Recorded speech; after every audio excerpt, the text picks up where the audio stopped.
We all went in, and it was me and my cousin Chrissy and my cousin Cody. We went in and asked my mom if we could go down and get some Frosties before dinner. And she said, yeah. Me and Chrissy's walking, and that's when the Lincoln pulled up.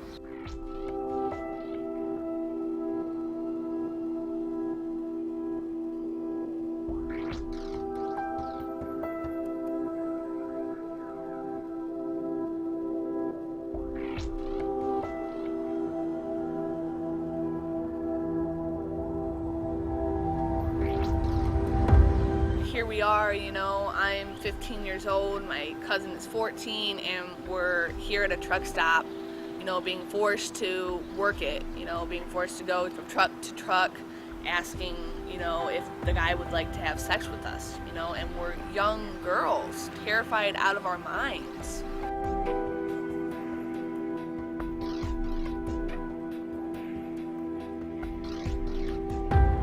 I tell you, people don't realize what it's like out there in a truck stop. A lot of the truck stops I go into, you see a lot of the girls, and a lot of them are very young. One of the things that we saw in Oklahoma that disturbed us quite a bit was seeing a van pull up with a woman driving, and as she opened the doors, I think there were about 5 or 6 girls that got out. It looked like they ranged anywhere from 15, 16, maybe 18 years old, but all of them very, very young. This one, she didn't even look 13, 14 years old. She had no shoes on. She had a little mini skirt on. But within 30 minutes, that girl had done been in 3, 4 trucks. Well, you see it at different places. It seems like the west and the east is the worst. Of course, it does happen in the heartland too, and I realize that. Because I was actually in a little town in Arkansas, I can't remember the name of the town, little truck stop there, out in the middle of nowhere. And this young, very young girl come up to my truck. She couldn't have been more than 14, 15 years old. And I know good and well a 14-year-old, 15-year-old is not doing this on her own accord. I remember looking into the eyes of some of these young girls and seeing a hollow look, a sadness. They were not willing participants in this at all. When they leave trucks, they'll go to this one central person that may be at the end of the row. So, I mean, so you know there's some kind of team effort in putting them out there. You have to wonder who's behind them. They have a pimp or whatever you want to call them, trafficker, slave driver, bottom line. My son and I were driving through Oklahoma City, had the radio on, and the guy comes on the radio, hey, anybody want any underage girls? What are you talking about? You know, oh yeah, these are 16 and 17 years old. Who wants to use them? Got one black, one white. They're very inexperienced. Anybody want them? I said, hey, what are you doing? Okay, what kind of drugs are you using? What kind of drugs are you giving these girls? Okay, how are you making these girls do this thing? How can you look at yourself in the mirror? And the problem just doesn't extend to women. There's young boys being done the same way on the East Coast and the West Coast.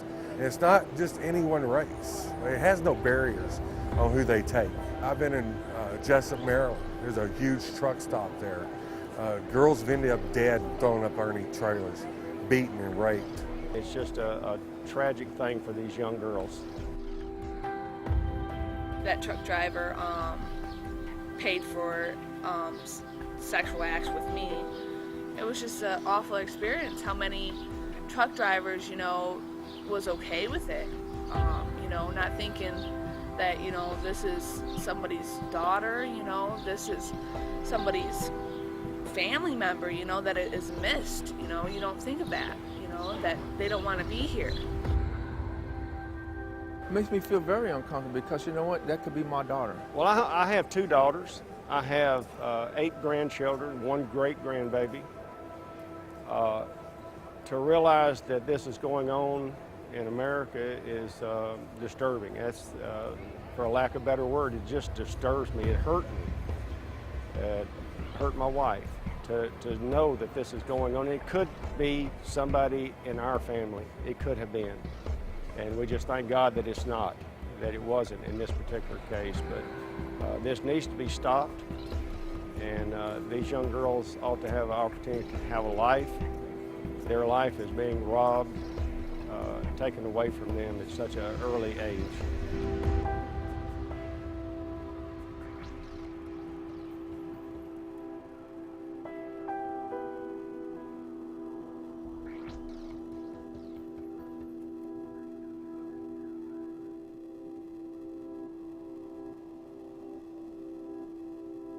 My name is Mark Brown. I've been in the transportation industry since 1971. I drove for 31 years. Well, this one particular incident, we pulled into Bakersfield, California, pulled into the truck stop. I was doing some paperwork and just happened to notice this young lady going from truck to truck to truck. And then finally I heard somebody knock on the door. So I put the windows down and looked down there and seen her, so I got out, shut the door. And she said, you want a date, buddy? And I said, no. I said, I've got one question for you. She said, what's that? I said, why are you doing this? Because I was concerned. She probably looked in her 14, 15 years old. I really couldn't tell of her age, but she was very young. She said, just look around the corner of the truck down there, and you'll see that Cadillac down there. That's why I did it. And when I looked down there, I didn't see anybody in the vehicle, but I knew what was going on.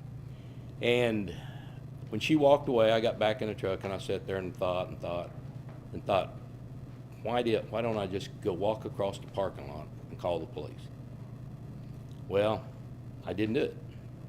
And for 30-some years, that has really bothered me to the point that I feel that if people was aware, would just get involved, it doesn't take that much. It's nothing but a simple phone call.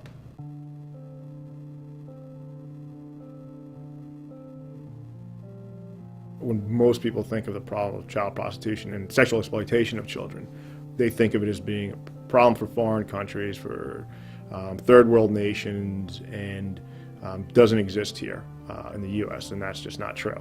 I think the first thing that people think about when they think about trafficking is they think about people being put in a van or put in an airplane and brought to another country and stuffed in a room. I think what we really need to think about is the fact that human trafficking is a local crime as well. It is a crime that is happening to your neighbor's child. It is a crime that is happening in your city. It is a crime that could happen to your child. The youngest child that we've recovered has been 9. Average age is 13 to 14, possible 15 years old that they get involved in prostitution.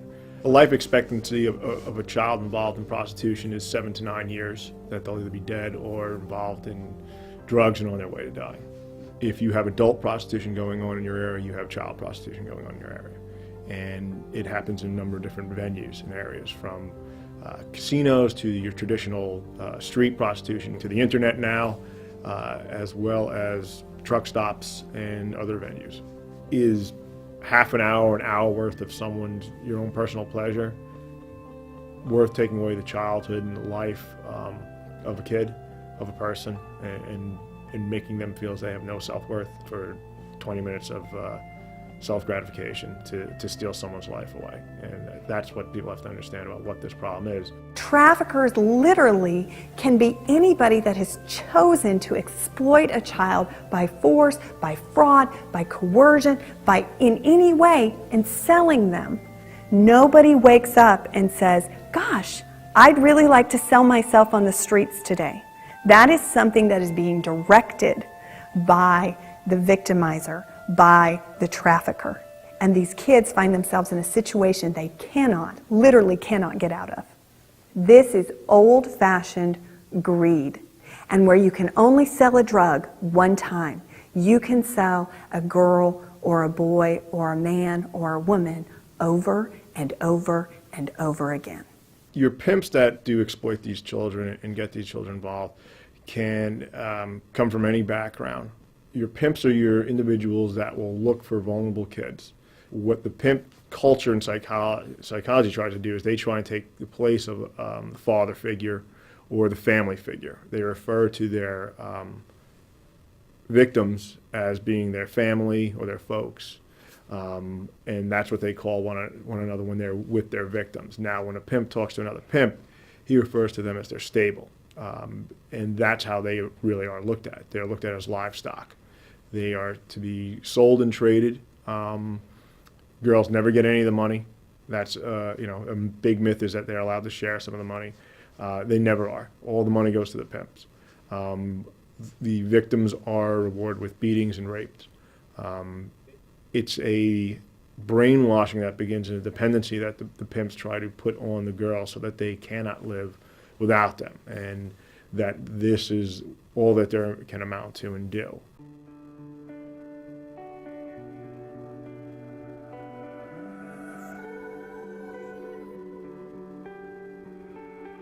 We ended up going to his house, and that's when it pretty much hit us like a ton of bricks, because he wasn't nonchalant about it or anything. He just shut the door, locked it, and said that we're not leaving. And he sent Chrissy upstairs with one of the girls and me downstairs from the basement. I was freaking out because I didn't know what was happening to Chrissy. They separated us right then and there, and pretty much what the girl that I went downstairs told me, is that I was gonna do what Derek told me to do, which they call daddy. We would have to have sex with men for money, and we have no say about it. And I started freaking out. I was crying, and I kept saying, let me talk to Chrissy. Where is she? I don't know. It was like, it felt like a dream, like a big blur, like this isn't real. I just kept telling myself that I was gonna wake up, just pinch myself and I'll be okay. Then I got to see her. She was totally in tears. She was freaking out. I guess they had said the same thing to her. And that night when we went to go to sleep, all I did was just hug her, and said it's going to be okay. I tried to act real strong. I didn't really cry too much during the whole experience because, she was younger than me and she was my best friend, and I didn't want nothing to happen to her, and they already said from the beginning that if I did anything stupid, then she would be the one that would pay for it. When the girls don't want to work, they're beaten. In extreme cases, we've seen them drugged, addicted to heroin and things of that nature. From the beginning, I wanted to get out, but there's bars on the windows, the alarms on every window, every door, everything. They never really left our sides at all. One day I did try, and we made a run for it, but he was up. I guess he wasn't sleeping. I don't know if he was just mind games or what he was doing, but he grabbed us. He threw me into the dining room table. It was glass, and busted me up pretty good. But Chrissy, he dragged up the stairs by her hair, like all the way by her hair, and threw her down the stairs, and did it again like 3 more times, busted her lip up, got her bruised, black eye a little bit right here. And it was really horrible to hear her screaming for me, and the 2 girls were holding me back and, telling me that, I have to watch this, that this is what happens if I try to do that, that I made it happen, that it was my fault, I should have never, tried to leave. And just seeing her flying down the stairs, it was pretty bad.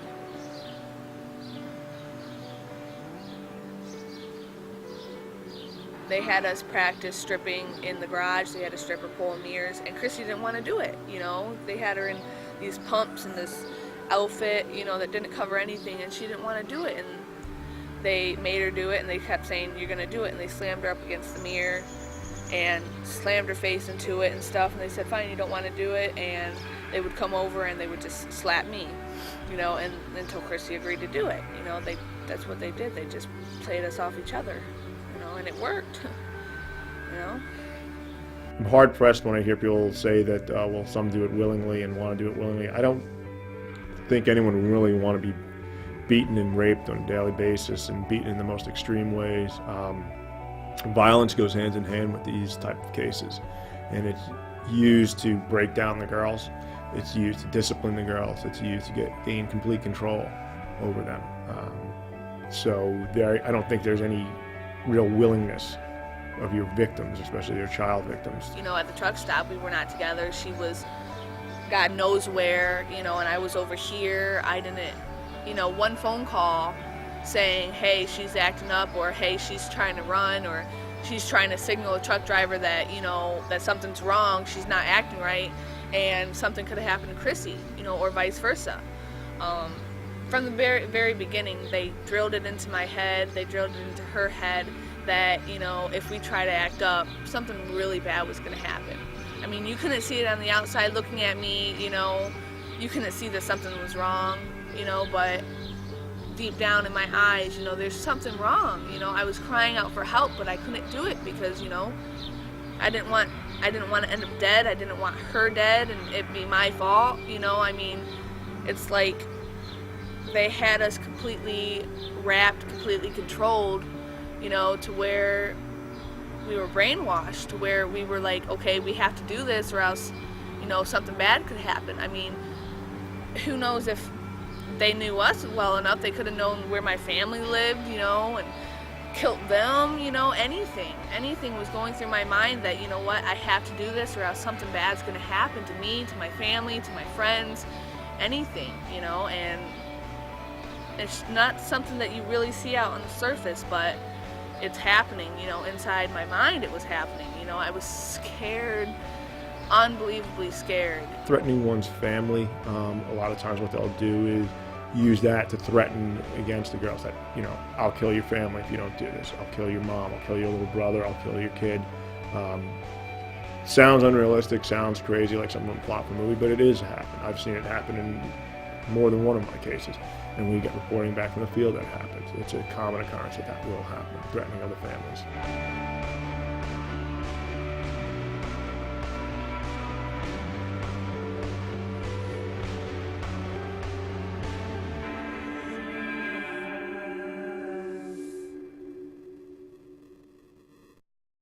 To this date, we've probably rescued over 1,500 kids. The important number is really how many kids you've recovered. I mean, that's our first priority when it comes to these cases. Yes, we want to arrest the bad guys. Yes, we want to put pimps away so we can stop them, and that's what you truly understand. But on the same note, if you know you have a 14-year-old, a 15-year-old who's in danger of being recruited and picked up by a pimp, we're going to rescue her first. That's where our priority is. It's getting the kids off of the street. And we'll get him another way. We'll get him another day. Pimps are very transient. They move around a lot. So do your girls. Your victims are being moved constantly, whether it's through planes or cars that they'll just drive, or bus tickets, or through trucks. There's any way that they can get to their money, that's how they're going to get there. I think a lot of times people think about traffickers as one bad person who grabs a kid and somehow sells them on the street. But what we found in law enforcement is trafficking is often a team effort. It's the person transporting the child from place to place so that they can never be in a place long enough to get help. It is the person who actually lures the child in. It's the enforcer, the person who is beating the child. Could those all be the same person? Absolutely. But more often than not, it is a loose coalition of people who are working to keep that child enslaved. So that trucker who's asked to transport that kid from one place to another, that guy's part of the team. That guy's part of the criminal enterprise involved in human trafficking and child rape. That person's part of the slavery. You are no different than the captain and crew of the slave ships that brought the slaves from Africa to the plantations to live their lives in chains. The trucking industry is in a unique position because they actually will be in locations that pimps will bring in their victims to be prostituted out. Those being truck rest stops and service stations and things of that nature. What we have primarily done is created thousands and thousands of wallet cards with the national hotline number on them, and they also include, these wallet cards includes indicators to look for that you might be interacting with a potential trafficking victim. And so what we're asking the trucking industry to do is become aware of this issue and then take action on it. And primarily we want truck drivers to become aware of this, because truck drivers are the eyes and the ears of the nation's highway. And so if these folks can see what's going on at the truck stops and at the rest areas and make those phone calls and give specific details when they call, we really feel they will put a dent in our country's sex trafficking issue. So where your truckers can help out at their rest stops, you know, they know who's coming in. You see a car pull in or a navigator pulling in. Why is a navigator pulling in with 10 girls in it and one guy behind the wheel? And all of a sudden you've got a bunch of young girls walking out in revealing or lingerie clothing and knocking on cabs or talking over CBs saying, hey, you know, is anybody looking for a date?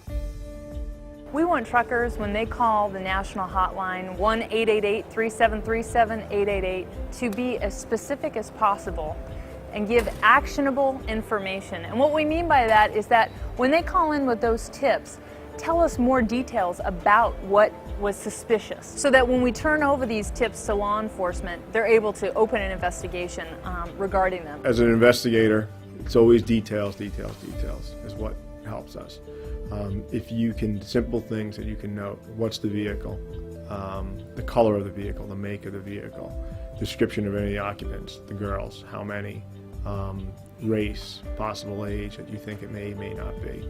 If you can get a license plate, what state, what the plate is, that's fantastic. If you can get a description of who's driving it, who's in control of it. If you can take pictures say 1,000 words. And if you have a camera or an iPhone, whatever it might be, that's a fantastic piece of evidence and piece of information that we can use. You know, it's getting involved that much. We're not saying go out there and grab the girls and try and drive away with them. No, don't try and rescue them on your own, but even the smallest little details that you guys have that can provide us with would help, and have helped to recover girls and save kids. And that's really what it's about. And every one of these kids that are recovered and saved, what you have to remember is you're preventing hundreds of rapes going on. Every one of these guys that we arrest, that's preventing hundreds, if not thousands, of kids of being raped and abducted. The average age for a young girl to enter the sex for sale industry in the United States is 12 years old. And these girls need help. And sometimes even it's our young boys. These are America's children.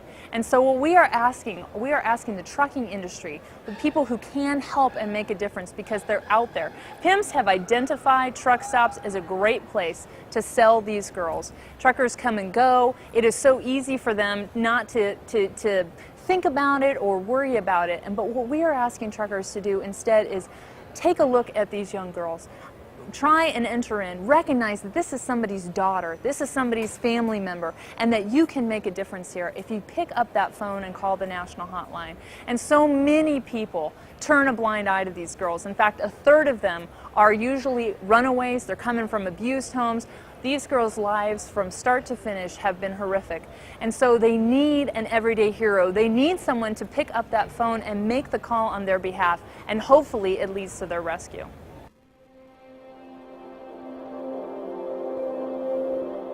There's 2.4 million CDL drivers in the United States. We need to educate them about what we're talking about right here, human trafficking. We can make an impact. We can change everything that goes on out there by getting involved. Thank God what saved me was that truck driver that called in and said, hey, you know, this is whoever at the TA truck stop, you know, and we have some girls out here that look pretty young. 911. A couple of girls at the TA at 167 trying to do business out here. Because this trucker made the call, I have an opportunity to actually have life. You know, I have this baby, this is the second one now, second one on the way. I have a little girl, this is a little boy. I'm married, you know, to a wonderful guy, and I actually have life. I actually can come back from this. You know, I have a chance to have a chance to live, you know, to experience things that without what he did for me, you know, a simple phone call, without that, you know, it would have been total opposite. But here I am, I'm sitting here with my mom, you know, I mean, and that all could have been taken away, but because of, you know, that trucker, I have, you know, a future. Oh, that trucker.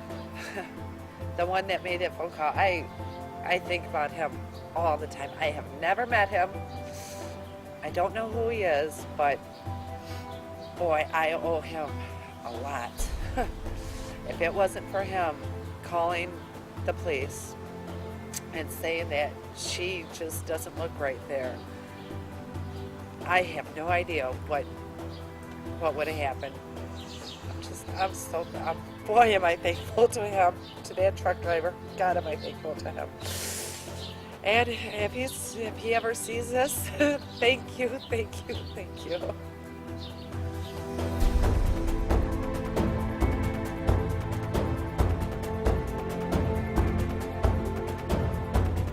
Here's what we need you to do. Get your hands on a wallet card, carry it everywhere, and when you suspect human trafficking is taking place, call the national hotline number at 1-888-373-7888 and tell them what you see. They need truckers anywhere and everywhere to flood them with calls and tips about what is going on out there. Truckers are the eyes and the ears of our nation's highway, and you all see what most cannot or do not. So make the call and save lives. Raise awareness about domestic sex trafficking with everyone you know. Talk about what you've just seen on this video. Tell the stories of these young girls and help educate other members of the trucking industry so they can become truckers against trafficking. Ask your safety director to show this DVD to your entire company. Make human trafficking a regular part of safety training. Hang up TAT posters in your break rooms. Tell all Travel Plaza Center's employees about human trafficking and signs that they can be looking for. Get extra wallet cards or copies of this DVD. Pass them out to other members of the trucking industry. Tell others our website, truckersagainsttrafficking.com. And if you have a website yourself, link TAT to it.